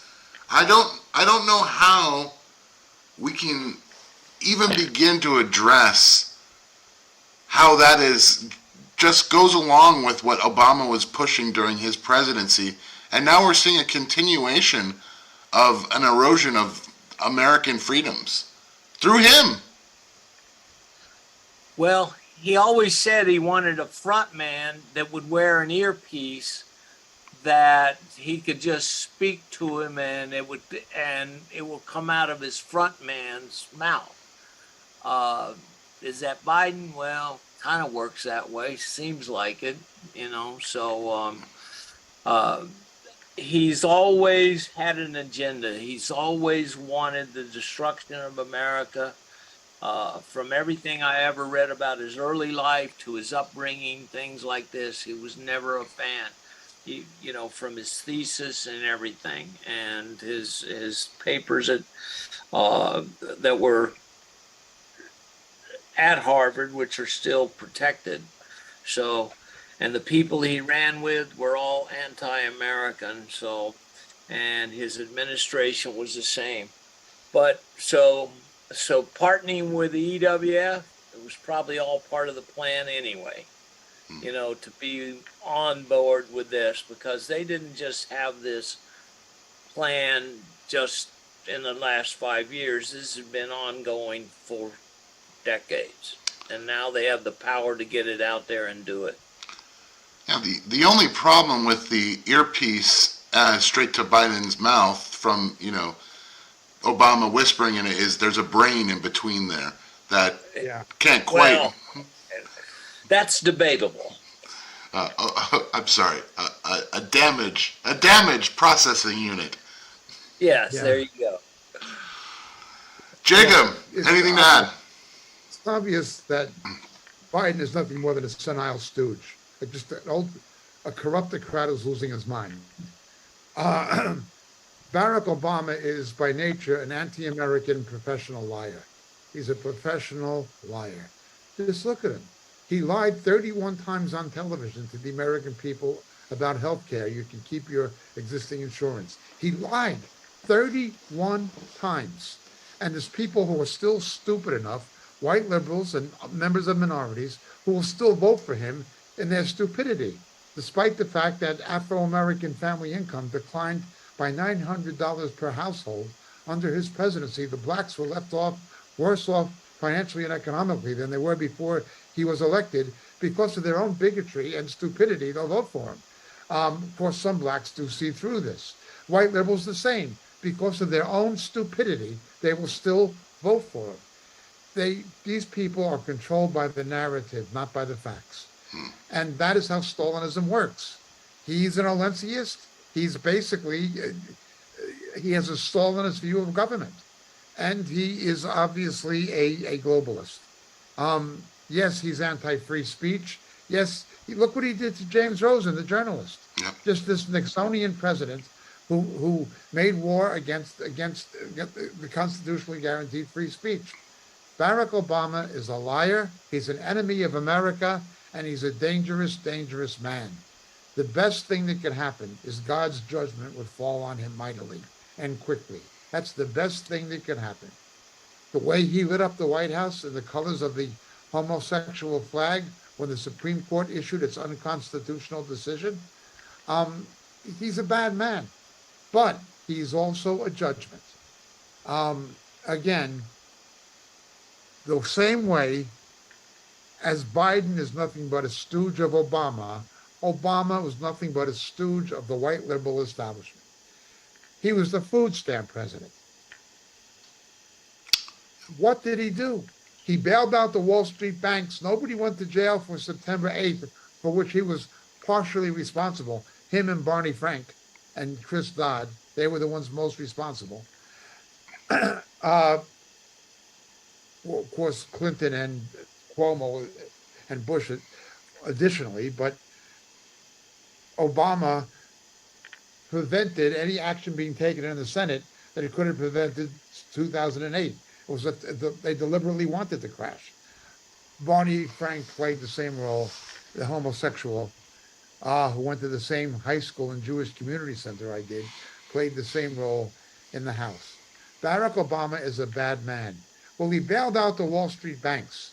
He had the Fed lending banks money at 0 interest, that the banks were lending out at 4 and 5% interest. He protected the corrupt banksters. He bailed out the banks. He lined the pockets of the banks. What did he do for his own people? What did he do for Black Americans? He put them on the breadline. But there's still enough stupid people, black and white, who would vote for him again if they could. But they don't have to. He's really pulling the strings. I don't know who he was using Klain and Susan Rice, obviously. I don't know who he's going to use next, but Biden is too stupid and too senile to be president. It's Obama that's making the real decisions, for sure. Yeah, with this alliance with the WEF and the censorship that he wants, all the things that Jacob talked about, all the criminal acts, all the different shortcomings of his time as president, they're going to be erased. Because if you control the media, if you can censor speech, if you can censor other people talking about the news and only get it from the official Pravda or Vestia, then all of this history will be rewritten and be forced down a memory hole. Yep. And that's happening now in Canada under Trudeau, and also, of course, Xi in China, of course. Look what happened to comedian Uncle Roger this week. Oh yes, that's right. One of my favorite pastimes is watching his cooking shows. Well, his cooking criticisms, let's call it. Yeah.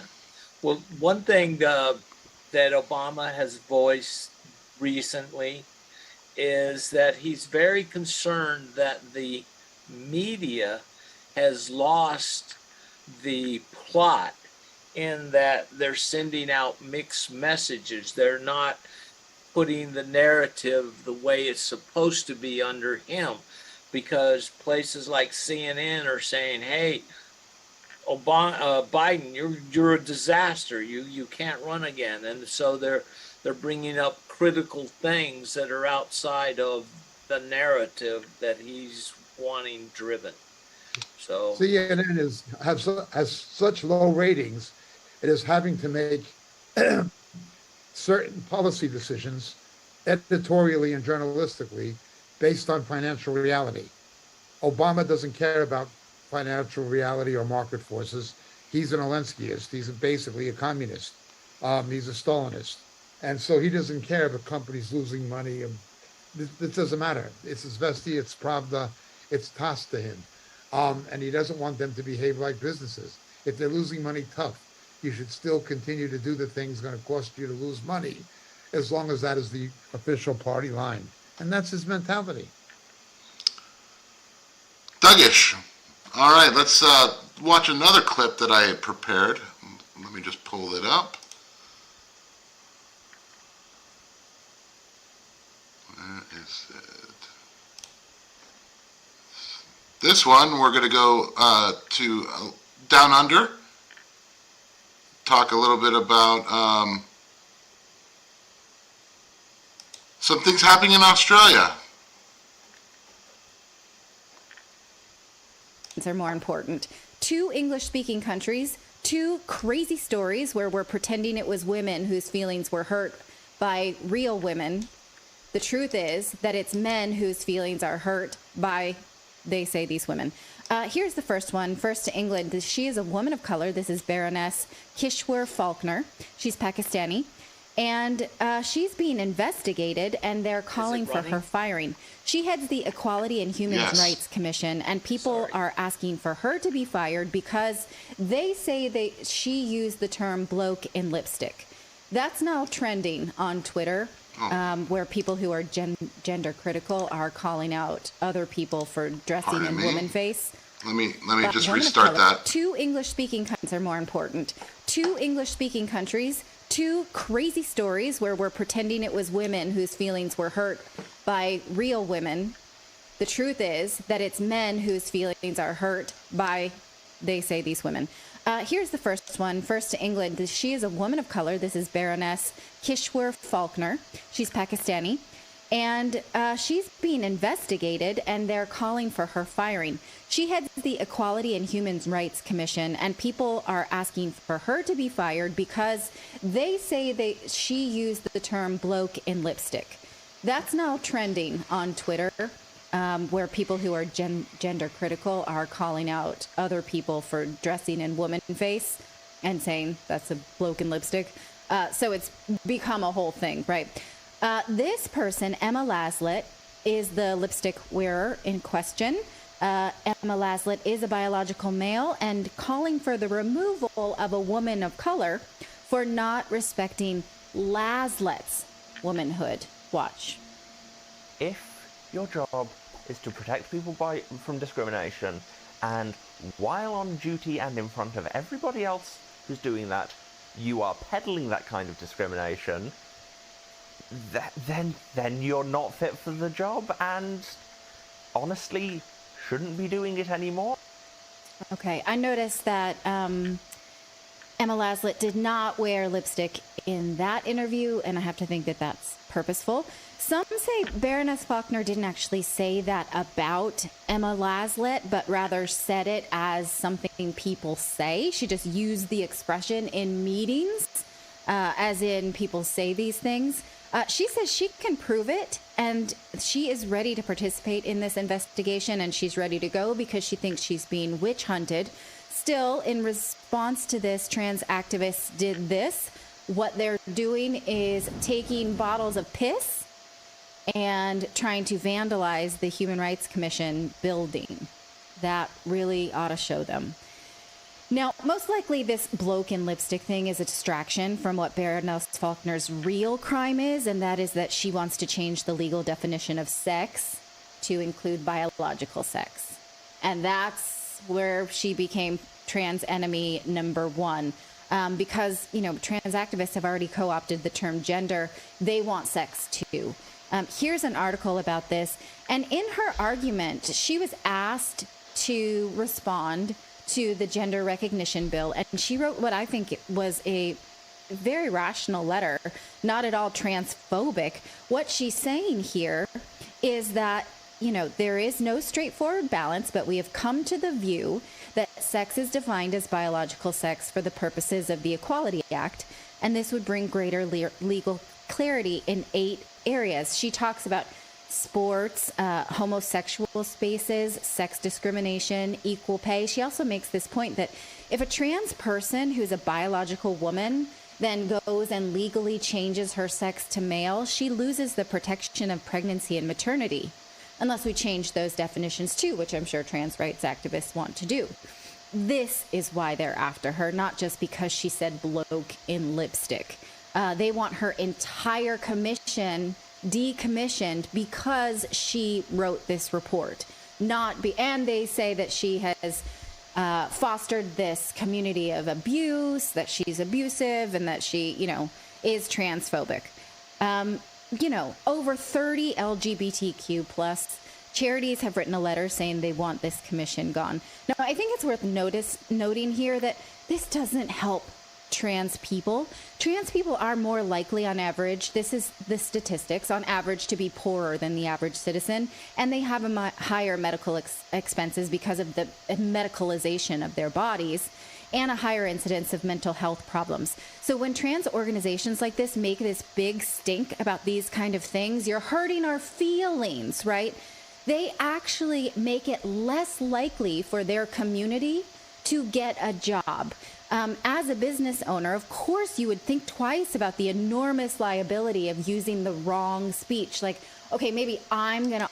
All right, so, Davey, in Australia, it seems that they're going to remove this lady from the Human Rights Commission Board because she had the audacity to call out a man for being a man. And this is causing such a row over the internet. And Australia, I believe they're pushing that men can breastfeed, men can lactate. This is all news to me. Yes, it's something the Australian Breastfeeding Association is actually pushing. Now, one of the two women that was spoken of there in Australia, she lost her job because basically she put up on Twitter, she exposed the fact that the Australian Breastfeeding Association had received $20,000 from an LGBTQ plus support group to push a booklet that dealt with chest feeding rather than breastfeeding. So the Australian Breastfeeding Association is pushing a booklet that has been sponsored by an LGBT lobby group. All she did was she posted this, she put this up on Twitter and made the comment, profit before ethics and safeguards for baby and mothers. Babies are being used as prop for male perversion. So yeah, she went. The other woman, all she said was, men shouldn't breastfeed because breastfeeding is for the health of the baby, and there is no evidence that any male-induced milk is equivalent to mother's milk. We have no idea if the substance is even milk. It's absolutely a human experiment on babies. And for that, she lost her job. She said, I was sacked for engaging in sectarian controversy in the breach of the ABA, Australian Breastfeeding Association Constitution. In other words, continuing to talk about the dangers of gender identity ideology for mothers and babies, including how men were forcing their way into the breastfeeding relationship by attempting to induce lactation. So, yep, these women were just concerned for the babies, but you're not allowed to be concerned for the children. You're not allowed to be concerned for the babies. You've got to... The baby's feelings can't be hurt as much as the male mother. I'm confused.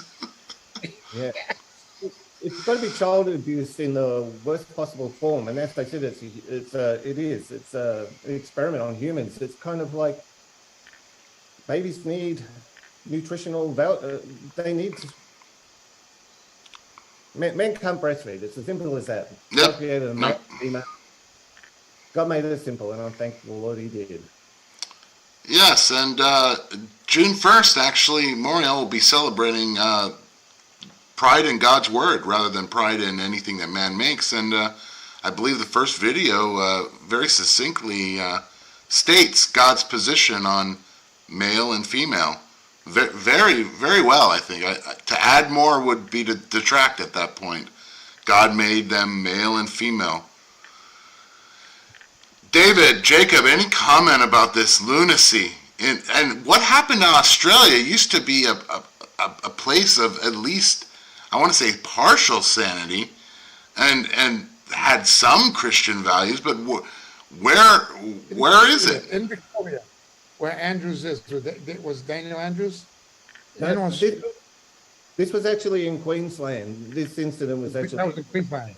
Okay, in Victoria, there's a law that if a child comes home from school, small child, and tells his parents that he doesn't know if he wants to be a boy or a girl, and his parents try to tell them, convince him otherwise, the parents can be criminally prosecuted.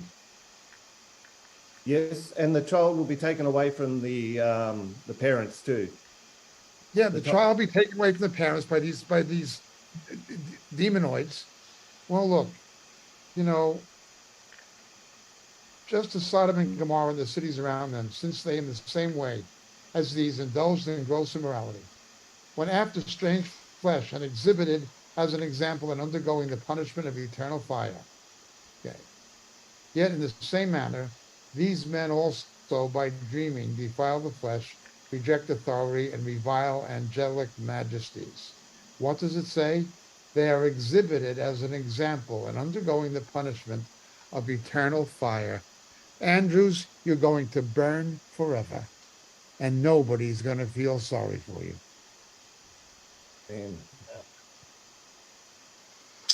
Yeah. Yep. If Andrews doesn't believe me, he's not supposed to, because God's given him over to it. He's not supposed to believe it.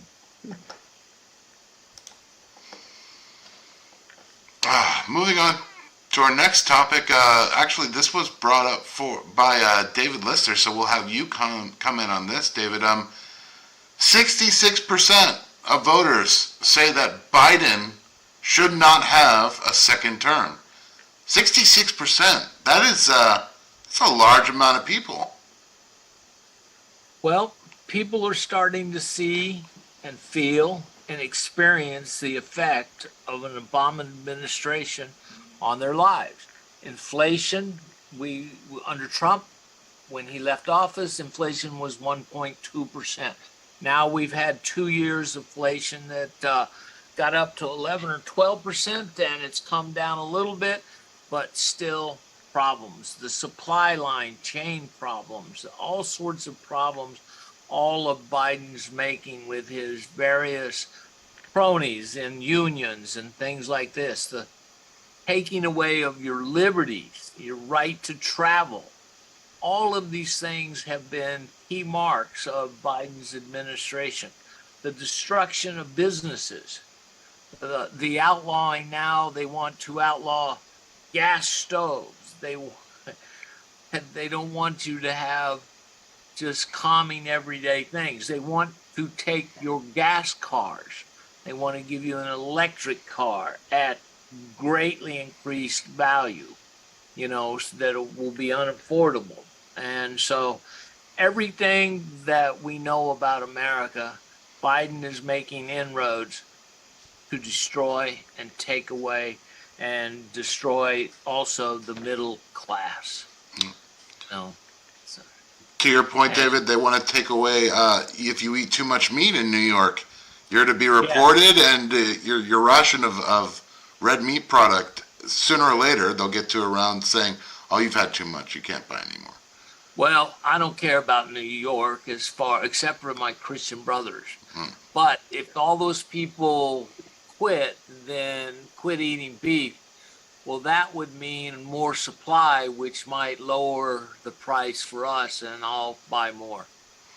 So, actually, that's a great segue real quick. Just wanted to remind everybody, Jacob, don't you have a speaking engagement coming up in New York? I do on Saturday. We'll be at Church of the Open Door at Saturday at 7 p.m. on 3rd Avenue and 7th Street, Church of the Open Door, Pastor David Zetto. And then on Sunday, the 28th, we shall be in Baltimore, Maryland. The location of the venue is on the Moriel website, moriel.org. So I shall be in Baltimore on Sunday and New York on Saturday. That was a perfect segue. Yep. All right, the next topic we got is the WHO is warning about a second pandemic. So we just got through the first pandemic, still feeling the residuals of that, But now the WHO is warning, let's get ready to do it. We had a rehearsal. Now here comes the full-on broadcast. Hit me, baby, one more time. Yes. So the WHO, who are the WHO? Who pays the WHO? Second pandemic. Jacob, are they trying to crash the economy? Are they trying to destroy whatever economics are left, economic stability is left in the world with another lockdown? They're trying to destroy the economy. They're trying to destroy everything in order to introduce a new feudalism. Neo-feudalism is what they want, where working people, working families, the middle class, they will simply be serfs. You will have a combination of slaves, serfs, and then you'll have the bootlicking vassals, who are the media people and politicians, and then you will have the nobility. That is what they want, and that is what they are doing. What they don't know is they are setting the stage for the Antichrist. Everybody else is their stooge. If you vote Democrat, you're a stooge. If you vote for a Republican, you're a stooge. Okay? The vassals are simply protecting their self-interest. Okay? But what these people don't know is that they are ultimately stooges for the devil, for the Antichrist and false prophet. Yep. The biggest stooges in the world are going to be the ones who've turned everybody else into a stooge they can. Yep. The final topic we have also deals with the World Health Organization, the pharmaceutical companies. They want to get into the identification of each human being's sexual identity. David, I think you brought this topic up, correct? I probably talked about it, but anyway, go ahead.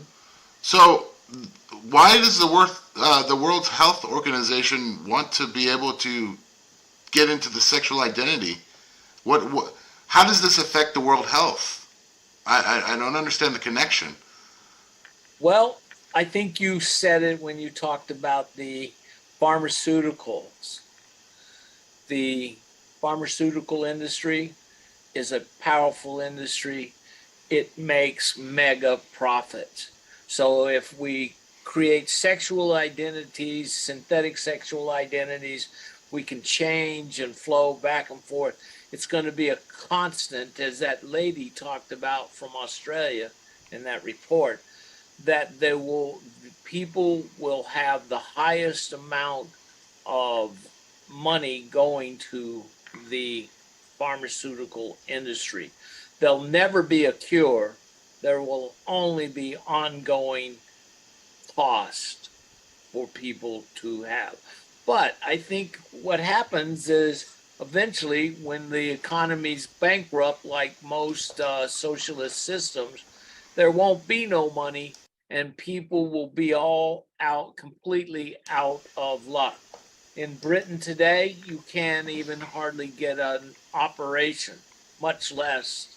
You might be able to get, Jacob, you can correct me on this, you might be able to get a transition, but have an operation, it's almost impossible. The thing is also in New Zealand. Davey, you can correct me about Australia. Also Canada. Mia, is that about right? Yeah, it takes a while. Takes a while. So the systems are already broken. This will further destroy the healthcare system. Everybody will get sick. So get your relationship with the Lord close.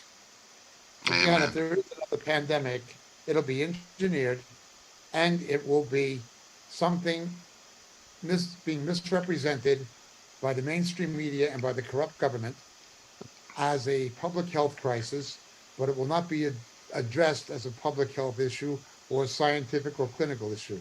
It'll be managed as a political issue. That's what it's really about. Taking more drugs to destroy people. Yeah. And Jay, you asked the question before, who pays the who? Well, they've just upped the membership fee, the state membership fee by 20% this year. And I was just trying to find out what that fee was, but so far all I can find is the US has given between 200 million and 600 million annually. That's the US alone. So, and a 20% increase on that. Wow. Wow. That's quite a bit of money going to a World Health Organization. Wow. The Pied Piper to lead the medical industry down a gilded path to destroying the world. That's right. Yeah. Well, that brings us to the end of this episode of Catching Up with Jacob. Jacob, I need to ask, as this world, we see all these things going on. We see the devil literally before us just running amok. But why can we have security, peace, and joy? Because we believe. Close this out. Jacob Prash. Dear friends, as we've said various times, and we're going to say again now, these things are terrible, especially with the way they're going after children in schools. These people who are doing it, how will they escape the lake of fire? Very few of them will. Very, very few of these people will get saved. Most of them will face eternal destruction in the pit of hell. But for the rest of us, don't worry. I read the end of the book, and because of Jesus, in the end, we win. Hallelujah. That is so true. Thank you for watching. Thank you for staying with us. Till next week, here from Catching Up with Jacob and all the people that participated, God bless you.